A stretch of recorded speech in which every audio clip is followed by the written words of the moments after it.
जमीयत उलमा इस्लाम ठट्टा की जानिब से महंगाई के खिलाफ एहतजाजी मुजाहरा क़यादतमंद अब्दुल वहाब बलोच ने की। मुल्क में जारी महंगाई ने गरीब अवाम का जीना हराम कर दिया है।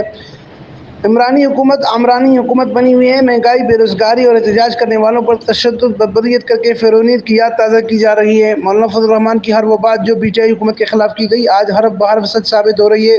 अब वो वक्त आ चुका है कि अवाम उलमा को आगे लाएं ताकि मुल्क में इस्लामी निज़ाम का तशख़्ख़ुस हो और हर एक को हकीकी इंसाफ मिल सके। एहतजाजी मुजाहरे में बड़ी तादाद में कारकुनान शरीक थे। मज़ीद देखिए अमीन फारूकी की इस रिपोर्ट में। इस्लाम तहसील ठट्टे के नाज में उमूमी हजरत मौलाना मोहम्मद हसन फेगो साहब के अर्ज कयां तो तिलावत करना। Amin Farooqui, fire stone news network, Thatta, Sindh.